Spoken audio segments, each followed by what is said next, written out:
Emang cuma kamu aja yang boleh pakai make up? Hah? Tiba-tiba Hana marah.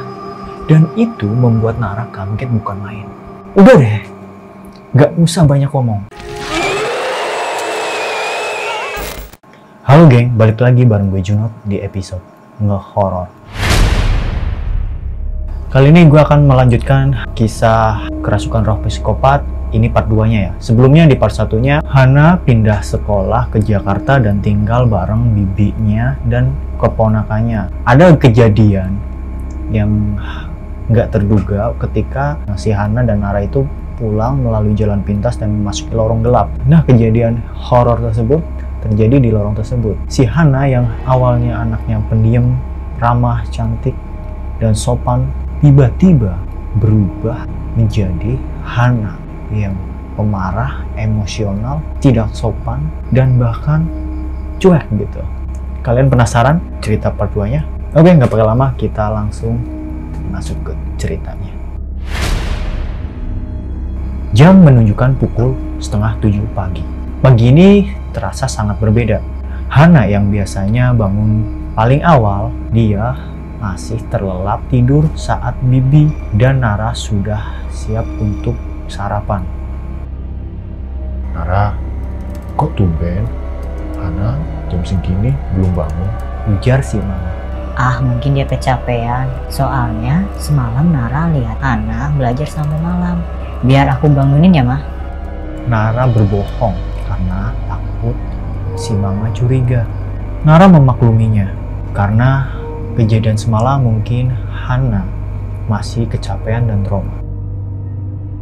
Hana, bangun. Udah siang. Tangan Nara sambil menggoyangkan tubuh Hana dengan pelan. Perlahan, Hana membuka kelopak matanya. Dengan pandangan kosong, ia berdiri dan menuju kamar mandi. Dengan perasaan tidak enak, Nara melangkah keluar kamar menuju meja makan. Ada apa dengan Hana? Kenapa dia aneh sekali dari semalam ya? Ucap dia dalam batin.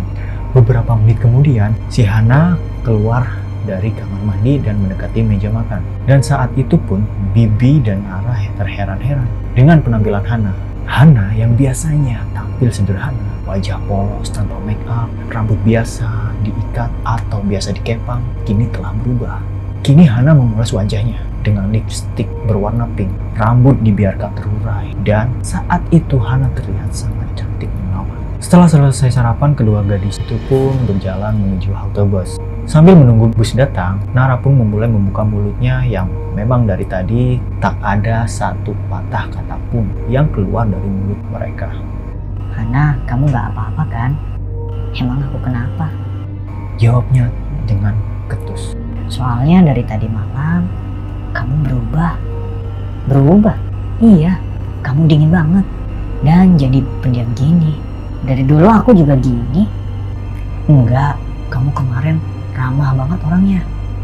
Dan kamu juga bukan tipe orang yang suka pakai make up.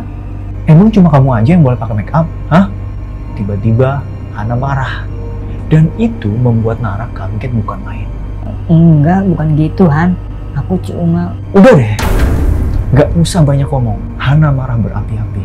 Dia benar-benar sangat berbeda dari biasanya. Kini Hana yang dulu penurut, ramah, sopan, dan baik sudah hilang.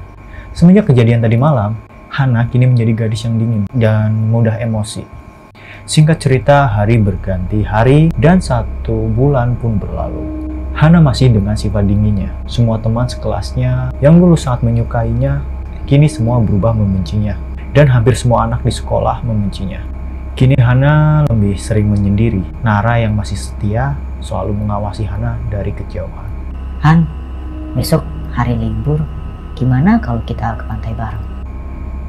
Nara mencoba membuka percakapan di tengah-tengah kesunyian di antara mereka yang kini sama-sama disibukkan oleh ponsel masing-masing. Males. Jawab si Hana. Kok gitu sih? Kita lama loh nggak liburan bareng-bareng. Aku sibuk. Kok gitu sih, Han? Tanpa menjawabnya, Hana melangkah meninggalkan sepupunya itu. Seperti biasa, Hana duduk dengan pandangan kosong memakai seragam kerjanya menunggu pelanggan yang datang. Beberapa jam berlalu, dan kini pelanggan sudah pergi berlalu lalang. tiba-tiba seseorang datang mengambil barang dan menuju kasir tempat Hana duduk standby menunggu pembeli. Dia adalah seorang pria muda dan tampan dengan kulit putih dan bertubuh tinggi. Kemudian pria itu pun membayar dengan uang tunai disertai dengan senyum manis di bibirnya. Pria itu menatap Hana, namun Hana tak menyadari hal itu.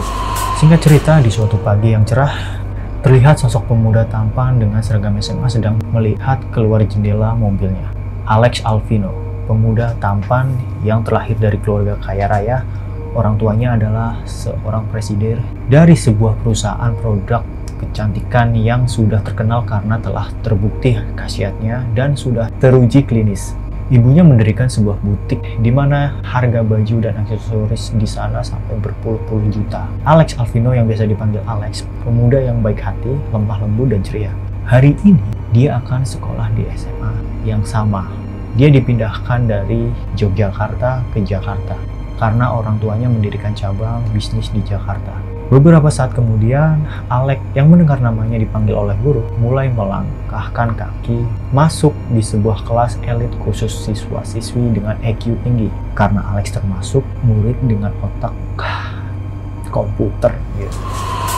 Alex memandang Hana yang fokus pada buku-buku di tangannya, kemudian melangkah menuju bangku Hana berada. Hai, aku akan duduk di sebelah kamu ya. Sapa si Alex. Ya, Saut Hana dengan wajah cuek. Setelah selesai jam pelajaran, Alex mencoba membuka percakapan dengan gadis yang duduk di sebelahnya. Kamu Hana ya? Kenalin, aku Alex. Hana diam dan tak menanggapi. Bukankah tadi malam sudah bertemu? Seharusnya kita bisa lebih akrab. maaf aku lupa. Kemudian Hana beranjak melangkah meninggalkan Alex yang terheran-heran dengan sifat si gadis. Hai Alex, Panggil seorang gadis yang kini duduk di bangku belakangnya. Iya, ada apa? pasti sulit kan? Sulit, maksudnya? Sulit lah. Dia itu cewek teraneh di kelas ini. Maksudnya? Mau nggak aku ceritain? Dulu nih, awal-awal dia masuk sekolah ini, dia nggak kayak sekarang. Dia dulu ramah banget, ceria, sopan, dan baik banget orangnya. Tapi semenjak malam itu, dia berubah. Emang kenapa malam itu? Aku dengar-dengar sih, malam itu si Hana sama si Nara baru pulang dari mencari kerja paruh waktu. Terus mereka melewati lorong kecil dan gelap yang tidak boleh dilewati saat bulan purnama. Namun, mereka lewat sana pas bulan purnama. Dan pada saat itulah, Hana jadi berubah. Lalu bagaimana dengan sepupunya? Semuanya baik-baik aja. Alex tertawa lepas. Kok ketawa? Lucu aja, zaman modern kayak gini masih percaya gitu. Lah, beneran loh. Dulu Hana orangnya baik banget, sekarang dia jadi psikopat gitu gara-gara malam itu. Gak usah berlebihan deh. Beneran, nih beberapa minggu lalu semua anak di sekolah lihat sendiri kalau dia memukul Ronald pakai sapu sampai Ronald pingsan. Padahal Ronald adalah preman sekolah. Pokoknya jangan sampai buat dia kesel deh. Gak usah ngarang. Ya udah, kalau nggak percaya, nanti kamu juga bakalan tahu sendiri kok. Gadis itu pun pergi dengan kesal karena Alex tak mempercayai ceritanya. Oke geng, sampai sini dulu part 2-nya. Jika kalian penasaran dengan cerita selanjutnya, lanjut di part 3. Sebelum lanjut di part 3, simak dulu part 1 dan part 2. Saya Junot, lanjut di part 3.